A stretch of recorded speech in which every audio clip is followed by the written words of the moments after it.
Jóvenes, volvemos a nuestras lindas y hermosas costumbres, expropiar a Galia, pero esta vez por una razón lícita, porque ella compiló todos los spoilers que vinieron de una especie de obra de teatro o algo así, sobre una serie, una obra de teatro. Perdón. Eso, que ella agarró unos spoilers de una obra de teatro que están haciendo sobre el Rey Loco y parece que tiene mucha vaina y mucho lore y no sé si será canon o no. Pero bueno. Y sí, pásame el canal para ver qué tal, para ver si lo conozco. Ok, muchachos, hablemos de las filtraciones del Rey Loco. Recientemente se ha viralizado una lista tremenda de información y de spoilers de la nueva obra de George R.R. Martin, Game of Thrones, de Mad King. La obra, sí, está producida por el mismísimo Martin y busca contar... La de terminarte el libro 6 te la sabes, Martin. ¿Qué es esto de estar produciendo obras de teatro? La de terminarte los libros te la sabes, ¿eh? ¿O qué? ¿Qué pasa? ¿Qué está pasando aquí? Momentos clave de la rebelión de Robert, el torneo de Harrenhal y la caída de los Targaryen en general. Y en el video de hoy vamos a desglosar absolutamente todas estas revelaciones, pero más importante aún, vamos a analizar qué tan fiel es la obra a los eventos que ya tenemos plasmados en los textos de Canción de Hielo y Fuego. Y decidiremos si debe ser considerada canon o no. Porque aunque esté involucrado Pablo? Martin, les aviso y les anuncio, como dijo Shakira, que veremos algunos detalles que encajan a la perfección con los Víctor. libros. Otros parecen ser tomados exclusivamente de la serie de HBO. Y no se sorprendan por esto, ellos después de todo financian parte de la obra. Y otros giros que son licencias creativas completamente contrarias a lo que tenemos en los textos. Literal, contradicen todo. Así que sin más dilación, démosle play. Y ya te vas porque dices hola. Tremendo saco weá. Antes de comenzar, quiero que sepan y recuerden que estas son las primeras filtraciones de la obra. Nada está tallado en piedra y con las semanas pueden desvelarse algunos otros detalles o incluso aclararse cosas que tal vez no tengan mucho sentido aquí mismo. Tomen en cuenta que toda esta información viene de un hilo de Twitter y algunas de las fuentes de este hilo pueden haber malinterpretado cosas. Así que como haríamos en periodismo, estaremos informando. Hola chicos, soy Galia del futuro y vengo a darles la aclaratoria de que ya tenemos confirmación bastante creíble sobre todo lo que les voy a decir en este video. Eso sí, primero vean el video y hablaremos de ella al final, hacia las conclusiones. Nos vemos ahora.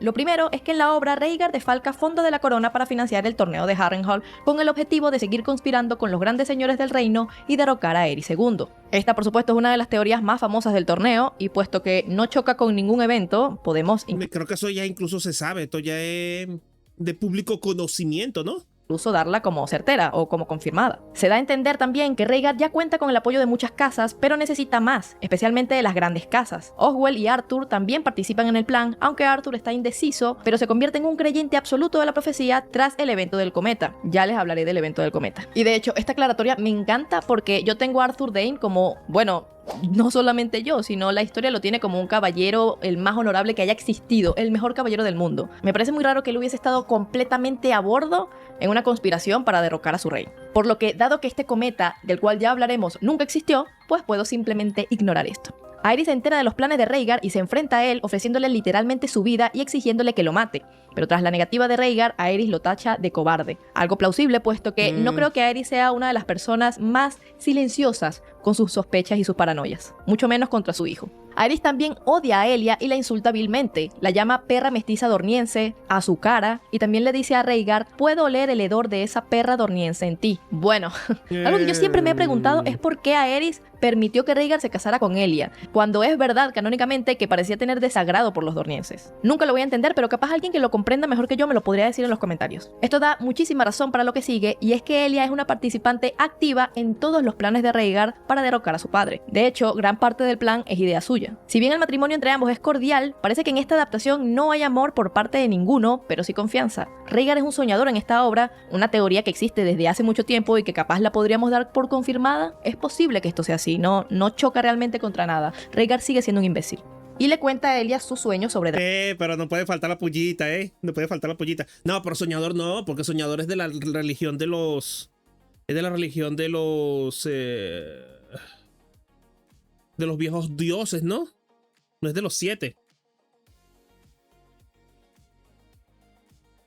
dragones. Asimismo, ambos confabulan juntos. Sin embargo, lo más importante para Elia es asegurar el poder e influencia de la casa Martell. Por eso, si bien conoce los sueños de su esposo, intenta centrarlo constantemente en la política y le insiste que no preste tanta atención a las profecías. Esta representación contradice muchos reportes que dicen que Elia de verdad estaba enamorada y amaba a su esposo, así como lo gentil y dulce y tranquila que era. Y de nuevo, muchachos, que sea una dorniense no significa que tenga que ser una serpiente de arena. En una región puede haber muchas personalidades distintas. Aunque si bien es completamente plausible y aceptable que simplemente Elia tenga una cara para la sociedad y una cara para la intimidad. No, pero ¿sabes qué, Charlie? Podría ser. Es que acuérdate que le hacen el ritual ese bizarro a Varys, que le tiran las cositas, la poronga en el fuego y como que ahí tiene visiones. Entonces a lo mejor es eso, que Rhaegar podía ver vainas en el fuego. Sería... porque me imagino que los dragones están más cercanos a Rolo que a los viejos dioses, ¿no? Sí, eso. Iba a decir otra cosa, pero así no que me acuerdo. esto queda en... Ok, bueno, veremos. En Harrenhal, Rhaegar canta una canción en Alto Valirio titulada como la obra. Coño, ¿verdad que sí? Yo sí soy pelotudo. Gracias a Lairi por recordarme que soy imbécil.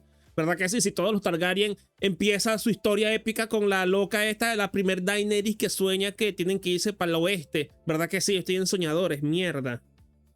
¿Verdad que sí?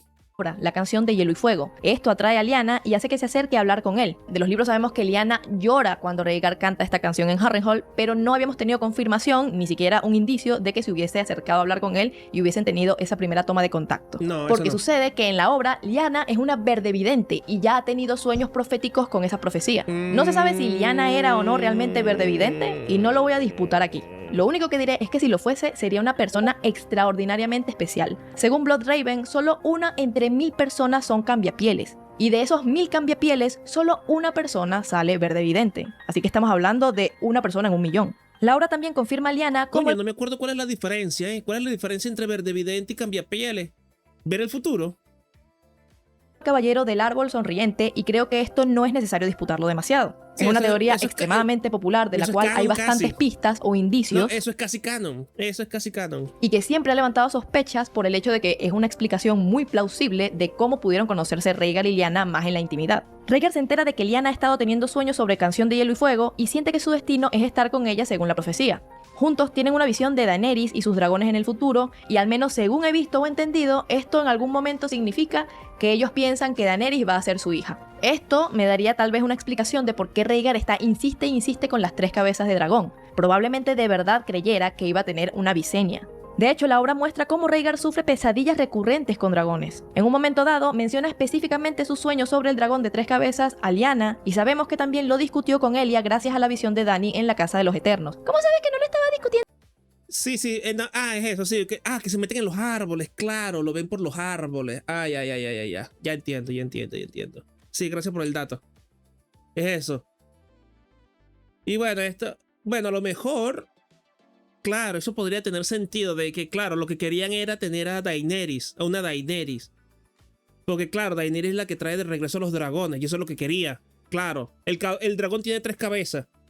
Y entonces, 3 cabezas, 3 jinetes, claro. Y lo que quería era resucitar a los dragones Rhaegar. Sabemos que también lo discutió con Elia gracias a la visión de Dany en la Casa de los Eternos. ¿Cómo sabes que no lo estaba discutiendo con Lyanna también en la Casa de los Eternos? Porque la mujer estaba cargando a un niño, a Aegon probablemente. Siguiendo con la mente política de Elia, esta aconseja a Rhaegar que siga adelante con el plan del golpe de estado, incluso después de que Aerys asista al torneo. Parte del nuevo plan consiste en que Rhaegar gane el torneo y corone a Elia como símbolo de la futura pareja real. Sin embargo, Rhaegar es Rhaegar y corona a Lyanna simplemente porque la ama. Esto pretende demostrar que Rhaegar antepone el amor por sobre el deber. Y es que todos sabemos lo que significa el amor, la muerte del deber. Las reacciones inmediatas son: Elia se enfurece y abandona la grada furiosa, y Ned se lleva a Lyanna. El primer acto termina con una conversación entre ellos bajo un arciano después de que ella sea coronada la reina del amor y la belleza. La obra confirma que Lyanna y Rhaegar estaban enamorados y que ella se escapa con él voluntariamente. Chocante, nunca me lo hubiese adivinado. Igual... ¿Quién lo hubiera dicho? ¿Qué pasó todo? ¿Qué pasó, presión? Recuerden, todo esto no es canon, pero la mayoría de nosotros estábamos seguros de que esto sería así. Mucho se ha especulado sobre cómo es posible que ambos se comunicaran para mantener su romance o armaran su plan de escape. Y si bien hay teorías mucho más satisfactorias, la obra simplemente apunta a que como Lyanna es verde evidente y Rhaegar tiene sueños de dragón, pues se comunicaban a través de los sueños y así planearon su fuga. También se confirma una teoría muy popular que es la colaboración de Benjen Stark en los planes de la pareja, razón de sobra por la cual Benjen, después de estos eventos, decidiera vestir el negro, como una forma de pagar por haber participado indirectamente en la muerte de su padre y de sus hermanos. Nada nuevo que se confirme esta teoría, era una que también pensaba yo desde hace bastante tiempo. Pero de nuevo, no tiene por qué ser cierta solo porque es canon de la obra. En otros eventos vemos la relación entre Robert y Ned siendo realmente tan cercana como pensábamos. Robert es retratado con una gran compasión y sufre profundamente la pérdida de sus padres y de Lyanna. Después de que Robert gane el melee, Ned salta en sus brazos y al final, cuando Ned regresa a Desembarco de Rey tras la muerte de Lyanna, Robert se desploma en sus brazos también, sollozando. También detallar que en un momento dado Aerys le regala a Robert una maqueta detallada del barco de sus padres, que en realidad son solo astillas en una caja de agua. En el libro, por supuesto, no hay constancia de un regalo tan cruel de parte del rey a Robert. Y creo que esto significa que de verdad nunca lo hubo porque Robert odia a los Targaryen, sin duda sabríamos de este evento. Lyanna tampoco detesta a Robert ni nada parecido, y su relación se muestra amistosa, al menos en Harrenhal. Ella de hecho lo consuela después de lo del barco, y se ve que ella entiende todo el fulgor alrededor de Robert. Es carismático, sí, y también guapo, pero ella por supuesto está enamorada de Rhaegar. ¿Por qué tener a un hombre soltero si puedes tener a uno casado y con hijos? ¿Ah?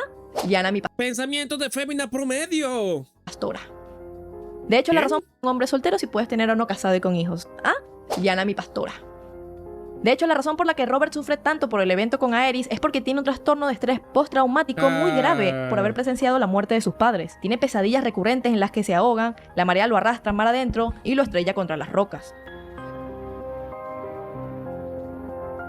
Otro detalle que ha sido muy conversado es que no existe el matrimonio entre Rhaegar y Lyanna, y tampoco se nombra a Jon como Aegon. Esta es toda la información que tenemos. Sin embargo, un detalle llamativo es que Elia y Lyanna se convierten en amigas por correspondencia mientras Lyanna está en la Torre de la Alegría, es decir, se escriben cartas. Y Elia menciona la idea de que Rhaegar tenga dos esposas, como lo hizo Aegon primero, una por política y una por amor. Esperemos más información al respecto, pero este es nuestro primer choque frontal en adaptaciones, porque en Game of Thrones Rhaegar y Lyanna se casan, de hecho, luego de que él se divorciara de Elia. Yo para nada tampoco creo esta versión, creo que de haberse casado no se habría divorciado de Elia, sino como ella sugiere en la obra, habría tomado una segunda esposa, incluso bajo otra religión. Más allá de esto, existe mucha simbología ligando a Jon con la realeza. La primera interacción entre Robert y Ned en Juego de Tronos tiene una de las pistas más llamativas cuando Robert señala que en el norte los reyes se esconden debajo de la nieve y las señales siguen de allí en adelante. Sin embargo, es posible que esa simbología simplemente quiera hacernos entender que Jon tiene sangre real. Esto haría que no tenga ningún sentido que Geralt Hightower aceptara quedarse a protegerlo cuando él era el comandante de la Guardia Real y tampoco era ningún compinche de Rhaegar, pero bueno,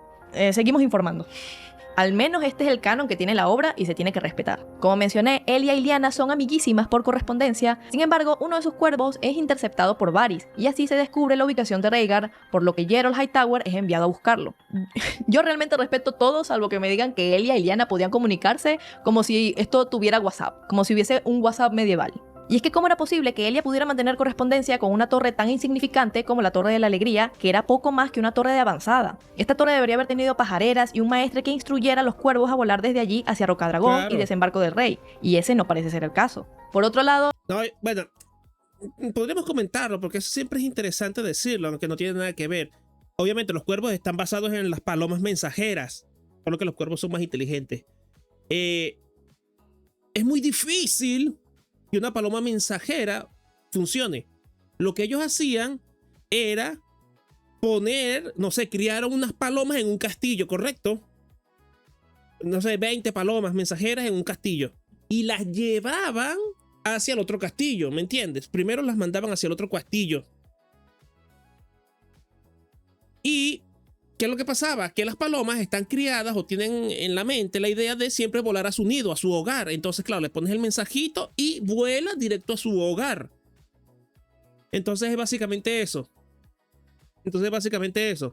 Entonces, podría funcionar de un lado. O sea, que Rhaegar se hubiera llevado unos cuervos hacia la torre y con eso mandaban las cartas. Eso podría funcionar. Pero de vuelta no. Sí, muchachos, lo leí y sí se confirma, al menos en el canon de la obra, que Brandon y Ashara eran amantes. Pero no son los únicos. Resulta que también Elia y Ashara eran amantes. Algo que de hecho yo creo que toqué superficialmente en mi video al respecto, que tal vez había atracción de parte de alguna de ellas por ahí. Bueno. Pero no lo recuerdo bien, muchachos. No lo recuerdo. Yo sé que lo he pensado, pero no sé si dije, ay, no lo voy a meter porque no tiene sentido. Resulta que para Martin, o al menos para la obra, sí tiene sentido. Incluso se da a entender que Ashara es el amor de la vida de Elia, mientras que Ashara ama a Elia, pero también ama a Brandon. Por lo que al menos en la obra nada pasó con Ned. De hecho, mientras ellos bailaban, lo único que hacía Ashara era contarle de sus numerosas parejas sexuales. Algo que seguro no le encantó al honrado y tradicional Ned Stark. Bueno, Hablando de pero Ashara... pero Ashara Dane, ¿qué pasa? Tú eres como un cochino, comes de todo.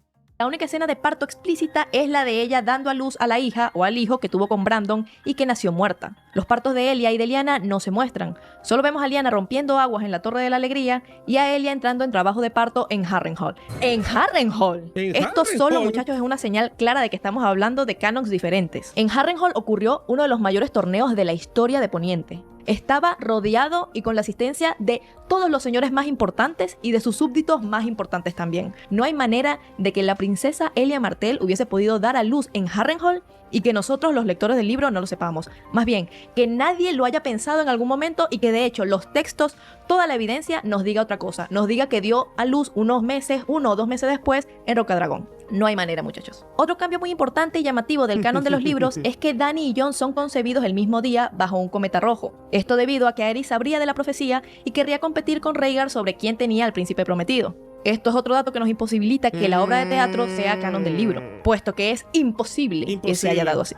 No solo la historia especifica que Jon tiene un año más que Daenerys, Jon tiene 14, Dany tiene 13, sino que aunque desestimemos esto, los tiempos no dan. No conocemos mucho de la concepción de Jon, así que vamos a centrarnos en la de Dany. Pero les advierto que esto da al menos para medio video, así que voy a ser bastante breve. Sabemos que Dany fue concebida durante el último mes de la rebelión de Robert, y por Jaime también sabemos que a Aerys le excitaba quemar personas, por lo que cada vez que lo hacía, Rhaella tenía que soportarlo en su cama. La última vez que Aerys abusa de Rhaella es luego de haber quemado vivo a su mano del rey Carlton Shelstead. Este es el momento señalado como la concepción de Daenerys por varias fuentes, pero el único problema es que Rhaegar ya estaba organizando las tropas para ir al Tridente y Shelstead seguía con vida. Por otra parte, ¿cuánto ustedes creen que tardó Ned en llegar a la Torre de la Alegría? La caída de la capital no puede haber ocurrido más de un mes desde que Rhaella se fue con Viserys a Rocadragón. Y Ned de allí se dirigió hacia las Tierras de las Tormentas para, como todos ustedes ya saben, salvar a Stannis, que se estaba muriendo de hambre ya en Bastión de Tormentas. Entre haber apaciguado a los Tyrell y que él fuese a Dorne, no pudo haber pasado más de 4 meses a lo sumo. Y yo diría que ni eso, yo diría 3. Los tiempos simplemente no dan y de hecho se considera que este puede ser un cambio ilustrativo simplemente para demostrar que cualquiera de estos dos, Jon o Dany, pueden ser el príncipe o la princesa prometida. Por otro lado, no existe ningún reporte, ninguna información sobre un cometa rojo el día de la concepción de Dany. Pero como tú sabes, quizás no se dijo, quizás no se mencionó. Lo sé porque es algo que sí se mencionaría, ya que el que tuvo un cometa rojo el día de su concepción fue el hijo de Rhaegar, Aegon. Otro detalle que se ha comentado mucho es que en esta supuesta noche del cometa rojo, Rhaella habría lanzado una maldición a los dioses, proclamando que si concebía un hijo no sería varón, sino una hija vengativa que traería de vuelta a los dragones y quemaría los reinos. Ya sé lo que ustedes creen que yo voy a decir, pero en mi opinión esto de canon tiene muy poco. Me parece un detalle destinado a coincidir con el final de Game of Thrones y validarlo de cierta forma. Recordemos que parte del presupuesto de esta obra viene de HBO, por lo que muy probablemente hayan dicho en algún momento, mira, nos gustaría que algo también cuadre con lo que nosotros hicimos. Sencillamente no parece algo que Martin necesitara detallar y la maldición es tan clara y poco ambigua que no concuerda con su modo de escritura. A Martin le gusta jugar con sus profecías. Exacto, no, es que las profecías de Martin y las ¿cómo que se llama? Y sus maldiciones siempre son vagas, ¿me entiendes? Siempre son crípticas para tener múltiples interpretaciones.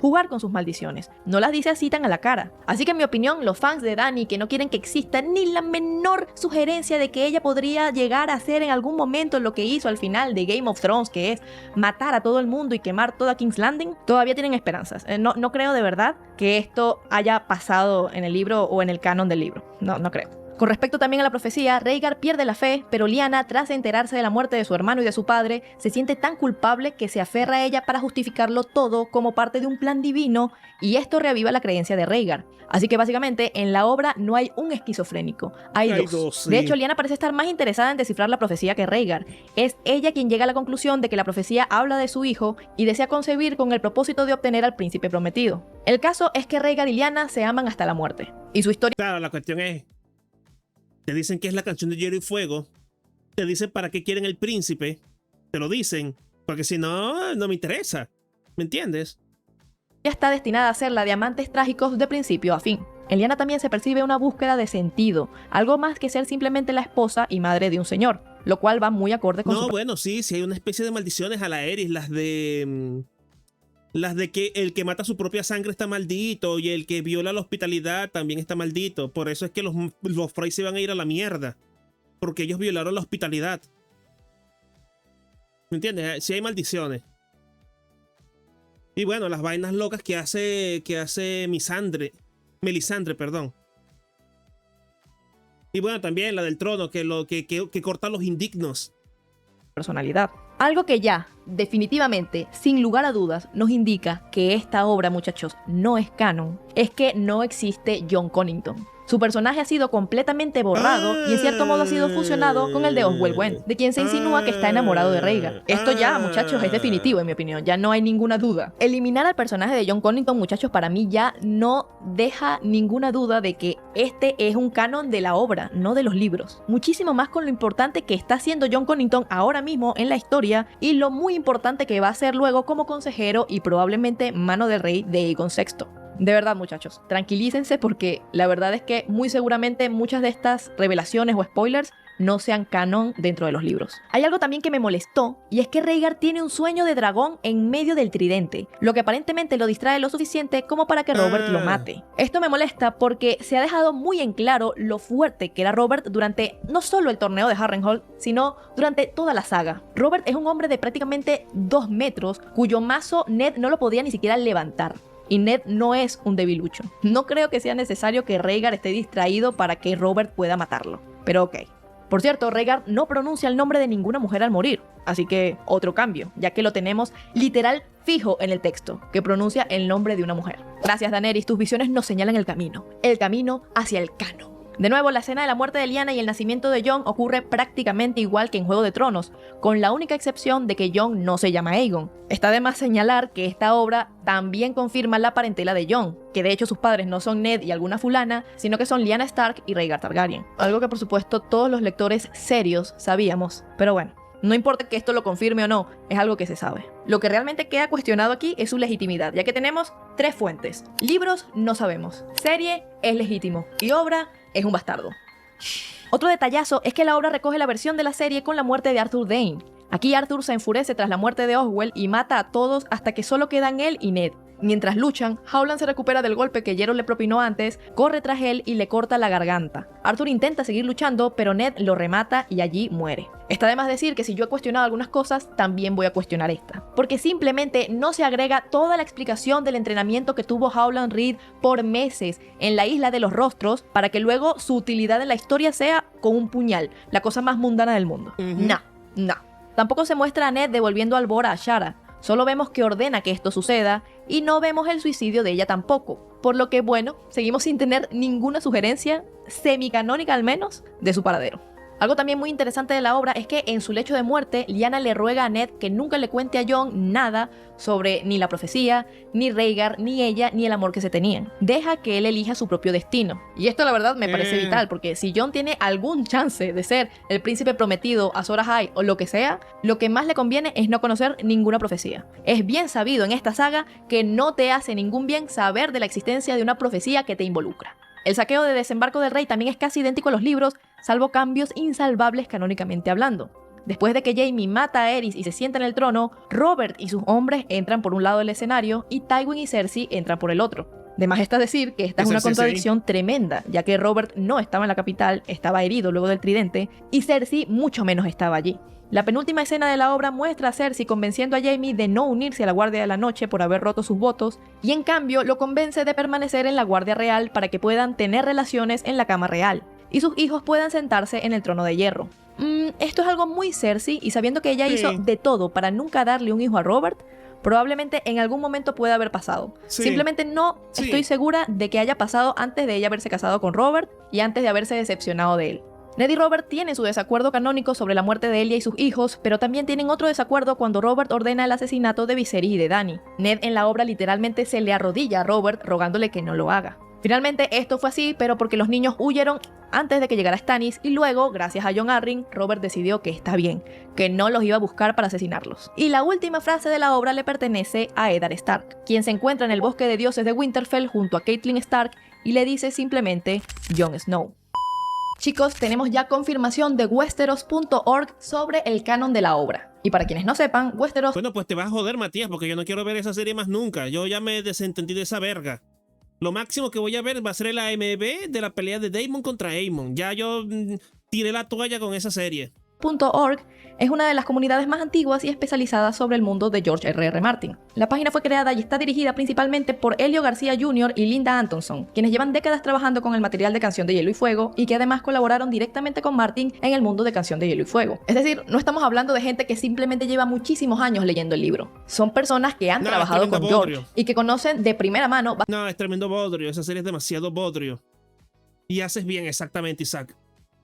Yo ya me desentendí de esa vaina. Menos mal que HBO me está rentando con las aventuras de Superman, porque si no, yo hasta prendo en candela las oficinas de HBO. Bastante bien cómo se desarrolla y cómo se lleva este material. Ahora ellos mismos empiezan su artículo diciendo que no han hablado con George sobre The Mad King ni sobre las filtraciones concretas de la obra, pero lo que sí están haciendo es dar su propia interpretación basándose en su experiencia como colaboradores de Martin y en cómo han visto funcionar este tipo de proyectos. Les cito: el canon supremo es la obra publicada bajo el nombre de George R.R. Martin como autor. Ante todo, esto significa Canción de Hielo y Fuego junto a las historias de Dunk y Egg y sus otras obras escritas ambientadas en este mundo. Las declaraciones hechas por George fuera de los libros, como las recopiladas en la colección So Spake Martin, forman otra categoría en la que confirma o afirma algo fuera del texto, ya sea en una entrevista, un correo electrónico, un chat en línea o una aparición pública. Pero con estas, George a menudo ha tratado la información que todavía no ha aparecido en los libros como provisional, verdadera hasta que cambie de opinión. Así que son canon hasta que él diga lo contrario. En la wiki de Hielo y Fuego las etiquetamos como semicanon. Y luego está la categoría de las adaptaciones, obras creadas por otros basándose en su trabajo, con mayor o menor participación de Martin como guía o consultor. Este es el ámbito de las series de HBO y ahora también de la obra de teatro. Estas obras no son canon en su totalidad, aunque pueden contener elementos canónicos. Aquí es importante aclarar que Martin no es el escritor de la obra, sino que fue Duncan Macmillan, quien dijo de Martin que fue un increíblemente confiable colaborador. Y según Westeros.org, creemos que esa es la señal a tener en cuenta de que esto significa que George R.R. Martin confiaba en Macmillan para resolver muchas cosas como él consideraba que funcionaban mejor para la historia que quería contar en el escenario, utilizando las limitaciones y las ventajas del teatro para crear la mejor obra posible. Esto no es simplemente una adaptación. No, eso también es importante, que claro, a lo mejor muchos de estos cambios que estamos viendo se deben a cuestiones prácticas del reparto, de que es una obra de teatro y así. ¿Y qué pasó con la película del Calvo? La vemos ahorita dentro de un rato. Vemos esto, lo del terror arquitectónico, y nos vamos para allá. Y no una interpretación. A diferencia de sus propios libros, George no aparece acreditado como escritor. Macmillan y el director Dominic Cook han tenido que hacer que el material funcione como un drama teatral, y George generalmente ha entendido que los colaboradores necesitan espacio para hacer eso. Artistas que han trabajado en ilustraciones oficiales han comentado que George suele ser muy abierto a sus interpretaciones creativas, sin insistir en que los artistas tengan... No, ahorita nos vamos a Quick. Hasta que me tumben esa cuenta, nos vamos a Quick. Que depender de una única representación concreta de un personaje para crear la suya. En última instancia, la responsabilidad de los creadores es producir aquello que consideran que será una obra de teatro o una serie de televisión exitosa, no necesariamente crear una recreación precisa de lo que Martin imaginó. Y esto precisamente explica por qué no podemos tomar cada detalle de la obra de The Mad King como una página perdida de Canción de Hielo y Fuego. Los responsables de la obra tienen que hacer primero que funcione como una obra de teatro. Necesitan decidir qué mostrar, qué omitir, qué conversaciones crear y cómo organizar los acontecimientos. Su responsabilidad principal es crear una historia que, según ellos, funcione para el público. Entonces la pregunta, ¿es The Mad King canon o no? La respuesta de Westeros.org es bastante clara. Game of Thrones, The Mad King, no es canon en su totalidad, pero algunas partes lo son y otras no. De hecho, los primeros informes mencionan una serie de detalles que son claramente no canónicos, demostrando que las necesidades de la obra y la historia que los creadores querían contar tienen prioridad sobre el intento de respetar cada elemento del canon, antiguo o nuevo. Algunos de sus fundamentos provienen directamente... No, es que entra dentro de la misma categoría que el canon de Legends. Esto entra dentro de esa misma categoría. Es canónico hasta que Martin diga lo contrario, ¿me entiendes? Es como el gato de Schrödinger. Hasta que se examine con cuidado por el autor original, vale callampa.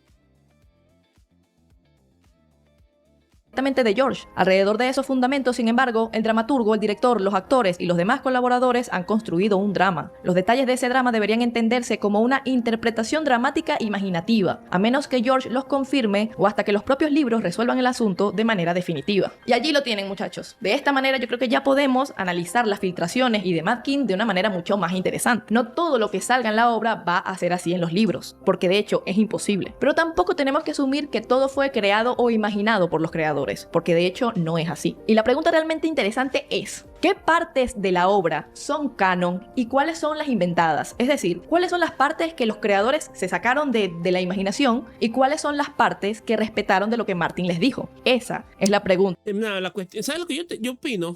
Yo no creo que Martin se ponga en la tesitura de contarle estos randoms cosas claves de ese trasfondo, ¿me entiendes? Porque aquí trata de explicar cosas de que si Chara Dane, que si ella era tremenda prostituta, de que la otra le daba también a las tijeras, de que Rhaegar quería 2 esposas, que la otra veía cosas. Ciertamente yo no creo que el tipo si él no tiene el control creativo, él no se va a poner a contar estas vainas en una obra de teatro. Va a contar las revelaciones más secretas, súper secretas de su obra.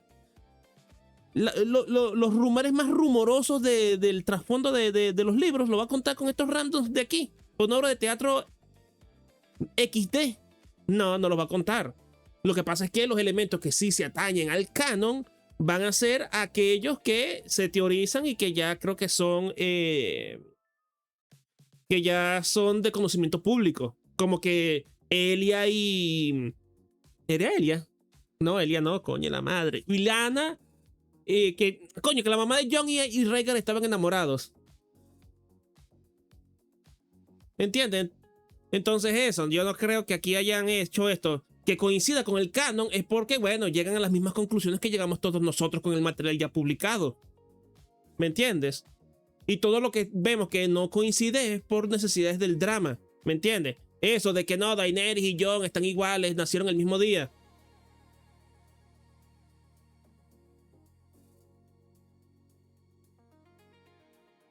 No. El tipo le dijo, me van a dar un cheque por hacer una obra de teatro de HBO. Del Rey Loco, sí. ¿Cuánto? Esto, bueno. Mientras no hagan ninguna estupidez y déjenme supervisar un poquito para que no hagan ninguna estupidez, todo está en orden. Y eso fue todo.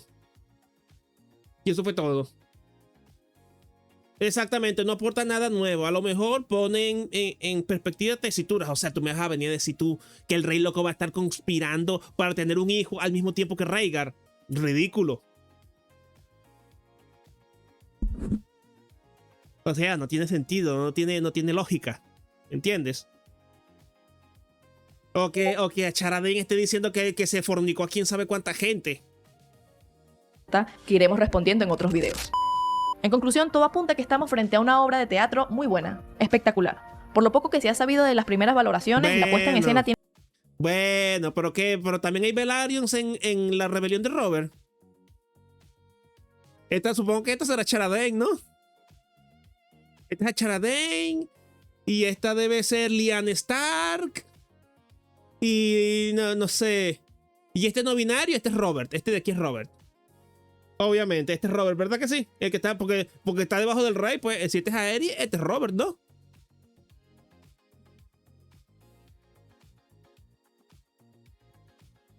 Obviamente.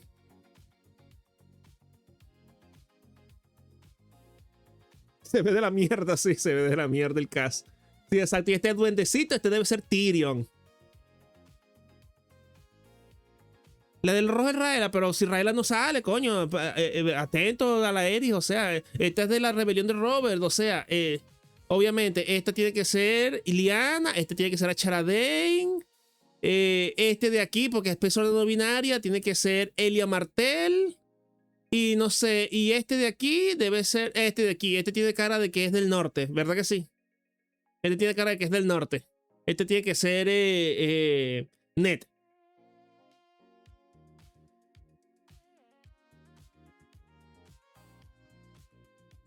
La mamá de Daenerys es la de rojo. Ah, Coño, no estaba tan desatinado entonces. Entonces, ¿quién es esta? ¿Esta quién es? ¿Esta quién es? Miss Sunday.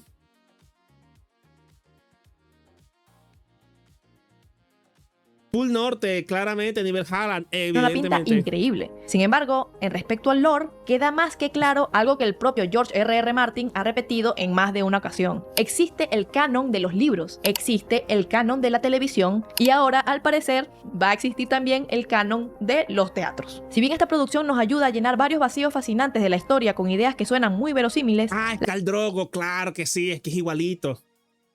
La Europa moderna, claro. la cantidad de cambios y licencias que se toma hace que sencillamente sea imposible integrarla como canon oficial de los libros. A final de cuentas, esa versión definitiva de los hechos todavía no se nos ha revelado. Y no nos queda más que seguir esperando a que George R.R. Martin confirme algo o plasme lo que sigue en Vientos de Invierno.